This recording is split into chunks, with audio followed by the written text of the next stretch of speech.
Hello, everybody, and welcome to episode 71 of the CX Podcast R&R with my good self, Richard Knight, and my good self, Rhian Huxtable. And we're delighted to be here with episode 71 this week because we've got a special guest, Richard, haven't we? We have indeed, yes. Tony Day from Adstral Fulfilment, based up in Swindon. Let's see what Tony had to say. Yes, I'm Tony Day. I'm CEO of Adstral Fulfilment in Swindon. We started off in 2010, small company. My own background was working for large corporates, and I happened to be at the time consulting with quite a large company in Swindon with a large warehouse, which found itself empty. The business itself moved on to other things, and for me, it was a bit of a challenge what to do next. And here was a big empty warehouse in a great logistical centre of the UK. And fulfilment was something which wasn't initially on my mind for previous years, but suddenly came to the fore with the opportunity, to say, of having a warehouse and great distribution facilities. So up started Adstral Fulfilment. We tend to focus on fast-moving small products for consumers. We don't encourage large, chunky items in our warehouse. We have had them over the years, motorbikes and furniture and beds, but they tend to be slower moving than the products that we handle. Yeah. So fast forward now, we've got links to pretty well every shopping channel and shopping platform, eBay, Amazon, as well as the traditional ones like Magento and Shopify and WooCommerce that many online sellers would know about. Our primary objective is to make sure at the end of the day we satisfy all of our clients' objectives, because it's with their growth that we will achieve our success. And so I suppose that's the interesting point for our listeners today, because a lot of the time we're speaking to businesses who have direct clients, and that's it. That's the end of it, as it were. How does that work from a customer experience point of view and fulfilling the requirements of your clients' needs, who are clearly impacted by their customers' needs as well? There's two phases, isn't there, in doing that? How do you go about doing that? Well, that's absolutely right. I mean, we are dependent on our own clients having confidence in us to continue to do business with them. We don't tie them in with long-term contracts and threats of stopping to do business. We have to perform initially to what our clients' demands are, and they make the assessment as to whether we have their business and continue to. But part of our remit is to make sure that that part of the delivery chain is and the experience that our clients' customers have is as good as it could possibly be when it comes to logistics, picking and packing, and of course delivery. So I mean, it's a very good point, because I guess when we look at our customers, you tend to think of people who directly have a transaction with you, and they pay your bill and so on and so forth. With us, every single one of the packages that comes through our doors and back out again will be for a consumer, and it might well be there are retailers and wholesalers in a mixed base as well, but the majority by far are consumers, and it's understanding their reaction, I guess, to when the product arrives. We are very conscious that most people started their businesses, or e-commerce businesses, if you like, their online businesses, not with the intention of becoming great at logistics and packing boxes, more about their product, their marketing, their customer base, and they're passionate about that. And as long as that's in-house, the packing, and shipping is part of your culture, part of your process. When you get so big that you need to outsource that, of course, you lose direct control of that. And you need to be able to trust a third party that thinks like you, can adapt the way you want them to do business. And we have to be conscious of that all the time.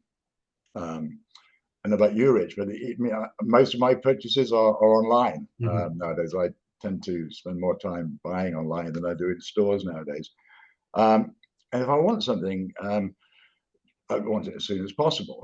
And I still have that bit of excitement that you don't get when you pick up something in a store.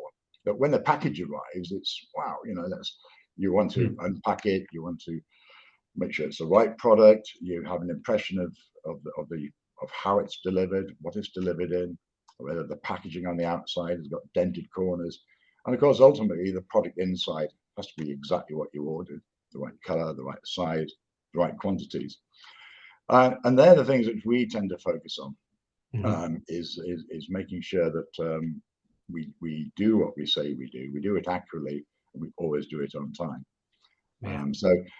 We're always thinking, and it's not just something which Tony Day thinks about, it's something which we've engendered throughout our small business. We have lots of temps coming in and out at seasonal peaks, and we motivate them and measure their performance, I guess, by levels of accuracy and speed. Our processes are key, but we have to retain a level of flexibility to be able to adapt to any sudden change in customers' requirements as well. Okay, and it's really interesting. You mentioned, the way that package looks and that sort of feeling that people get, which is clearly a key thing, and it's really good to hear. And I'm sure our listeners recognise this around even something as practical as delivering a parcel has a significant impact in terms of the feelings, the emotions connected to it. And that, as we say many times on our podcast, is something that impacts how long customers will stay around, how many other people they'll tell about your organization. So it's a really critical part to get that done, and ensuring all of your team, even your seasonal workers, understand the significance of that really does sort of set organizations aside. And it sounds like you're focusing on that. In terms of the packages in themselves, because they're coming from different clients, how do you ensure that everything is packed in the right way for the different companies? So company X wants this different type of packaging used, or wants a note in it, and can you do that, or how do you do that for your clients?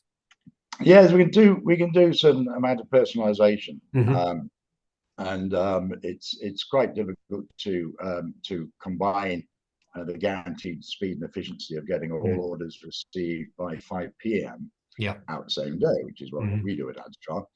However, if suddenly we had 2,000 orders, all of which required a handwritten "Happy Birthday Jane" note, that would clearly cause us some challenges. So we don't promise to do that. At least that's not the business that we're in. But we do from time to time have handwritten notes required. Thankfully, they don't get in the way of shipping on time, and they're few enough to be able to accommodate. But it is very much, that's the experience that the end customer is going to have.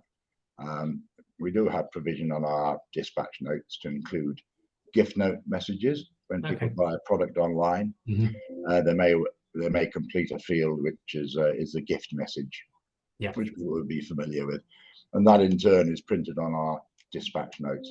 But there are occasions where we do handwrite. I think the most extreme products in terms of bespoke packaging, which isn't necessarily handwritten, has been, last year, for example, we had a series of rather large books, encyclopedia-style books. And we thought, yes, well, we can handle those. They'll be in and out.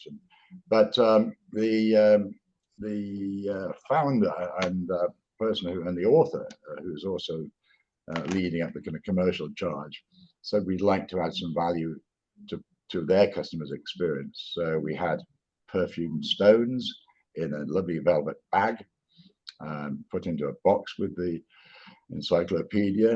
That was kind of gift wrap then with ribbons and all sorts. It's probably quite extreme when you think this is just a book, but that's the difference that people realize can be made by the opening experience. When somebody's paid a lot for essentially, which is just a book, it kind of rather justifies and enhances people's opinion of the company they purchased from. Yeah, absolutely. Yeah. And that's an interesting one, isn't it? The feedback that you get knowing that you're doing a great job for your clients is those clients getting great feedback from their customers as well. And do you get to hear much about that, or how are you able to track your performance for your clients? Yeah, good point, and that's important. We do get feedback. Sometimes we ask for it, and we don't put people in a position where they feel obliged to write something nice about us. So you're right, it's lovely. We had this week, for example, a nice email which is circulated to pretty well all staff, and we tend to share these great remarks that people make. And of course people don't have to say thank you for the service that we have, that we provide.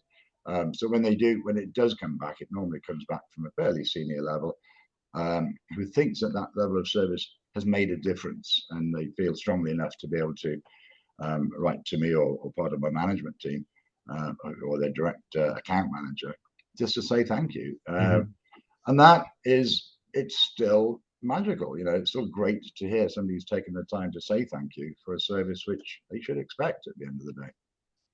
Yeah, absolutely. Yeah, and that's the really interesting thing, isn't it? When everything is okay and going swimmingly, generally you don't hear much. It's when the problems start coming in that then people are getting a lot more vocal. So that was quite interesting. In terms of how you go about fixing issues that may occur, and of course things are always going to happen, but you're trying to avoid them as much as you possibly can. Your clients contacting you directly, or do you check with them just to make sure all the orders are going in? How does that work for you? Yeah, so we have various metrics on the go all day long, monitors. I mentioned, to do what we do effectively, we have to have stringent processes to be performed at a minimum standard. That alone isn't enough. There has to be obviously provision for the anomalies that come through, and we've got to make sure that we're not spending more time working on anomalies or bespoke work, which puts other clients at risk in terms of the standard process. But there's always provision to do something differently. In terms of the way we monitor, you can imagine we're constantly getting orders from websites. As soon as an order is placed and paid for, it will come through via the API to our systems, and they're monitored frequently throughout the day to make sure that they are printed, picked, packed, and posted. And throughout the day, we don't wait till the end of the day to say, well, how come we got all these left over? It's a constant factor that we need to monitor. Yeah. It's interesting you mentioned. I remember the idea of people saying thank you, working with a corporate, and for a payroll department, of course, think about it, they never get thank yous. They get complaints when things go wrong. And it's kind of I'm very conscious about that, not just from our customers, but of course the way that we communicate with our own team. We don't want to go to the extent that we're patronizing or overdoing our thanks and appreciation. But it does make a difference, I think, when from the senior management downwards, there's an acknowledgement of everything we do right. Clearly, if things do go wrong, there has to be a similar acknowledgement that we need to get to the root cause and ensure there's no repetition. Normally, if something does go wrong, it's a simple fix, but it's one that we must do, and that's why I personally get to see pretty well every complaint that comes in. No, so the way to go, I think that's it, that recognition of you're doing a good job. Positive reinforcement makes a huge difference, because oftentimes it's the stick that's brought out in organizations when things aren't going right. So therefore people aren't putting themselves in a position where they're taking a little bit of risk, where they're being innovative, they're trying to make things better because of that fear of, well, we're going to get the stick if it does go wrong, so let's not even think about it. So initiative and change and forward thinking side of things for any business is really important. And from your side of things, you mentioned the tech piece earlier on, or the software and the development, that side of things. Everything is changing so rapidly within any organization, and customers' expectations also change. because of the speed of fulfillment, because the fact that for me, like you, I will shop online. I don't want to go and have to stand in places where there's loads of people and it's just far too stressful, whereas I can sit down and see things very, very quickly. So from your point of view, what's next? Is the AI side of things going to make a big difference for you, or is that still further down the line? How are you seeing things changing over the next few years? That's interesting. I mean, we are looking at AI, for example, to see. I mean, on our agencies, we can recognize blogs written by ChatGPT, for example. Yeah. And in terms of the physical nature of us handling products, I think that will automation might have a big impact on particular changes. Data transfers and data handling, for example, the transfer of data for international shipments, which is all automatic now. Those kind of things will always be important to us and can always improve, both in terms of speed and the amount of information that's transferred. The actual result of what is an ever-changing and evolving situation regarding to AI, it's difficult to see how that is directly going to impact on ourselves. Fundamentally, as I say, we store products, we pick, pack, and ship, and we measure our performance. In terms of how we promote ourselves and in terms of how our clients are promoting themselves using these tools that are available, I've no doubt that will change. Interesting to see how it does impact, but the logistics aspect of it all is pretty well, hard coded, and unless there are changes with courier activity, and there's always the infamous model of Amazon sending their drones through the sky and dropping packages into the garden. I've yet to see that, except for on their videos of many years ago. Yeah, we'll just have to see how it goes. I mean, that, you mentioned the delight of opening a package, something coming to the door, etc., etc. There's, again, a different level of expectation, and I'm sure things will change quite rapidly over the next few years in terms of the AI assistance for a number of organizations themselves. It sounds like people are still fundamental to delivering a great experience for your clients. Would that be fair to say? Absolutely. It's the people that make a difference here at Adstral. How we relate to our client. It's not just an account manager or the CEO or whatever that manages that relationship. It's every one of us, and we're fortunate to have people who are able to come and visit us. Our international clients find it a lot more difficult, but when people are in the area, they come and see us. They get to certainly meet and say hello to pretty well everybody that's here. They always greet you with a smile on their face, and it's not a kind of demanded one. It's a natural one. They get a great feel, and I dare say this is the world that we occupy with third-party logistics fulfillment. It's no good just basically parking people in an area and say, there we go, that's the job you need to do.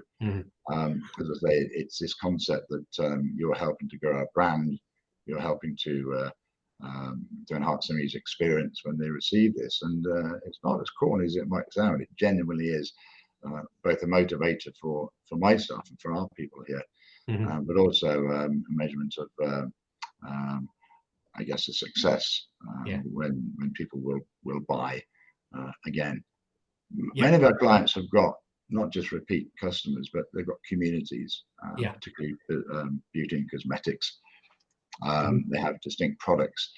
They're very active on Instagram, Facebook. They've got a great following. And they put a lot into managing their customer base, and they share that with us. And again, this is where we need to think the same. We are managing that the experience of that community as well. Particularly so, you can imagine during pandemic period, where every gift, or rather every product that arrived was almost treated as a gift, a bit like Christmas. And you could see coupled with reviews on YouTube and unboxing and first impressions, it really does make a difference when people are buying online. They're pleased when their product arrives. It's almost a little bit of excitement of the day, particularly going back to pandemic times. And that level of experience starts with the package arriving. Yeah. Of course, we don't have direct control over the final delivery. Much of that is dependent on the person that's actually getting out of their vehicle and delivering it to the door. And as we know, they individually can influence people's opinion of their own company. Regardless of the culture of the company, it only takes one individual to damage that reputation. Yeah, absolutely. It's really, really great to hear about how, that package fits into this bigger journey that occurs. And it's very similar to a lot of organizations. We all do something that adds in to make a bigger whole that makes for a better experience across the board. So thank you very much, Tony, for sharing your insight into Adstral Fulfilment. Just before we go, though, is there any other ways, or what's the best ways for people to contact Adstral Fulfilment if they've got some requirements from you? Indeed. I mean, we have our website, adstralfulfilment.co.uk. We've also got adstral.com, Rich, actually, which is a redirect to that one. So, and of course, I mean, our objective is to talk to people when we advertise online, when we email. Of course, we have a form to fill in on the website, but the magic really starts when we are able to talk to people, and we want to get to know them, their products, their challenges. Great. Well, thank you very much for your time once again. Have a great pleasure. And speak to you soon, no doubt. So there is Tony Day from Adstral Fulfilment giving us his thoughts on the customer experience and the focus and the strategy they have. So it's great to hear from Tony in an industry that we almost just expect to happen, don't we? Logistics. Yeah, well, of course, it's going to arrive, but blimey, there's a lot going on behind the scenes, isn't there, from a practical point of view? But then you've got to think about customers and clients and all that stuff on top. What did you think? It's a great point you make there, actually, because with logistics, you just, as you say, expect it to happen. You just expect your whatever you've ordered, your food, your parcels, just to rock up when they say they do. And actually, if you think about organizations like Amazon or many others that deliver lots of parcels, even down to the nth degree, you can see where your parcel is, you can see whether it's been dispatched, you can see where it is at any point during the journey. And it's quite processed, isn't it? It's quite transactional. It's not overly engaging, is it? And then I think a lot of the time where logistic companies, if we're talking, particularly about parcel companies, I think a lot of the time where it falls over in that journey is actually when it gets to you, because if you're not in and they leave it on your front doorstep and it gets pinched or wet or whatever, that can completely damage all the hard work that business has done to get that parcel to the door. So the fact that Tony talks about the importance of getting that process right, but also what struck me, Rich, from listening to him was how he is really engaging with his team to engage with customers on a human level. It's amazing, isn't it? It's a passion. It clearly comes through in what people do, and obviously we all do different stuff and we see things in different ways. But if you've got that passion and desire to do something the very best you can so that your customers and their customers are happy at the end of the day, that's a key part of the whole thing, isn't it? I mean, when we think about what Tony does, he talks about picking and packing, it's a very simplistic thing. But if it isn't done right, and in that parcel is an incorrect order, there's nothing worse than that part, particularly when you've ordered something. Oh, great, it's arriving, and they open it up as he mentioned, and they got it wrong. So although Tony is part of a process and his clients have got their customers and they've got a process and a flow, and then even after Tony's done his bit at Adstral Fulfilment, they've then got the delivery company to do their bit as well.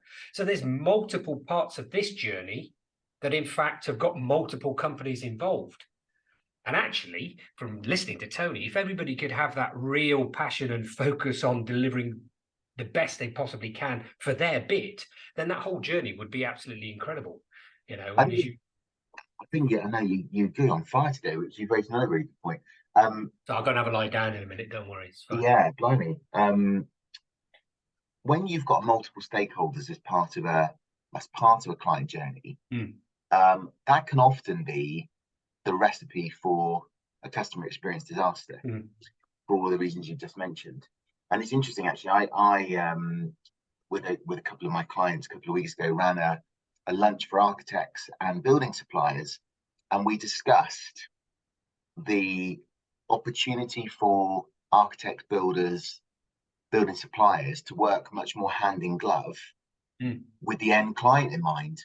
So not, and of course, not all architects do this. Some are very client focused, but some architects have been, create a beautiful house, give the client the drawing, not necessarily worried about the fact of the cost of the materials that they've into the builder to use. Builder comes along, builder then says, well, your budget won't cover this. The builder hasn't had that conversation with the architect.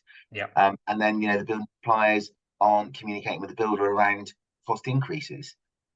So you can see how this whole thing fits together, and much like Tony's described there in his logistic journey, where you've got those multiple stakeholders, unless everyone is aligned with the end client in mind, it can go wrong multiple times. And it comes down to that again. There is that passion for things, and it's down to that point of those parts of that journey who say it's not my problem. We've done our bit. That's not my problem. Now, to a certain degree, there are certain things you cannot influence, and we get that. However, in customer experience, there are ways in which you can keep people closer to you and aligned with where you're trying to get to as well. It's asking for feedback from those people who are involved in the journey as well, finding out where their issues might be, having a conversation with them and talking about how we can streamline things, how we can bring things together, and all that does is, I say all it does, the amazing thing with that, it strengthens those relationships. So actually, the end user, the person right at the end of that journey, is actually going to get a far better experience, which means every single firm, every single person involved in that journey is going to have a better experience. They're going to want to do that again and again. And once again, the client will get a good experience. So it's that whole piece of going outside of your little sphere of influence and saying, actually, do you know what? I am going to look outside it. It is my problem. Yeah. Because ultimately that impacts the way the end user gets that experience. Yeah, no, for sure. Yeah. So the other thing that struck me was how, after so many years in the industry, how resilient Tony is to keeping to want to be his team the best they can be, and but that came across a lot actually listening to him in terms of his passion and his enthusiasm. So no, great call, and just proves, doesn't it, that no matter what industry you're in, where there's clients and customers, there will be opinions and views on how you look after them.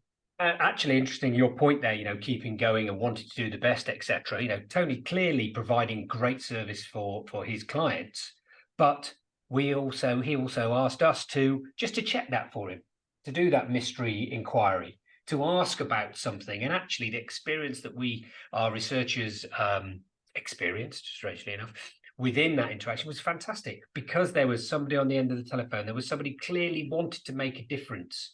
Now, obviously, that was just an inquiry and it didn't go down a full journey of the whole thing. But the way that the employees within the organization left our researcher feeling was, I haven't used them, but if I was going to use, I'm going to tell other people that they should use this firm. And that's a critical part. So top tip again for listeners out there, even if you're doing a good job because you're gathering feedback, are you checking? Are you checking on a regular occasion to make sure that everything is still in place? Because every now and again, certain things can fall down. So it's even when you're doing a great job, make sure that you're keeping an eye on it to make sure that consistency keeps going. And of course, the flip side of that is that if you don't regularly check in or listen, and again, it was a conversation I was having with a couple of clients last week, assumptions creep in, and hearsay creeps in, and then you start making decisions in isolation of the real data outputs that can really help you make great decisions. And I talk a lot to small businesses, as I know you do, Rich. Big businesses, it's the same. It doesn't really matter where what size business you are. You don't have to have big CX programs in place. As long as you are regularly asking for independent feedback, looking at your TripAdvisor, looking at your Google reviews, looking at whatever else you've got in place, making sure that you are picking up those key trends and then talking to your clients and seeking to understand further why they've answered as they have. All of this stuff can sound a bit of a chore, but it's like everything. If you build it into your working week or you engage one of your team to help, it makes such a difference. Absolutely. I think it's a great point for us to leave everybody on today, that listening, keeping that going is a critical part of a great CX strategy, because you're basing it on fact. You're basing it on those objective views that are out there, so we're not assuming, because of course assuming, Ryan, what does assumption do? Makes an arse out of you and me, definitely. Well, wow, what a way to end a podcast. What a way. So episode 71 done and dusted. Thank you for listening to our warblings, and goodbye from me, and it's goodbye from me. We'll see you next time.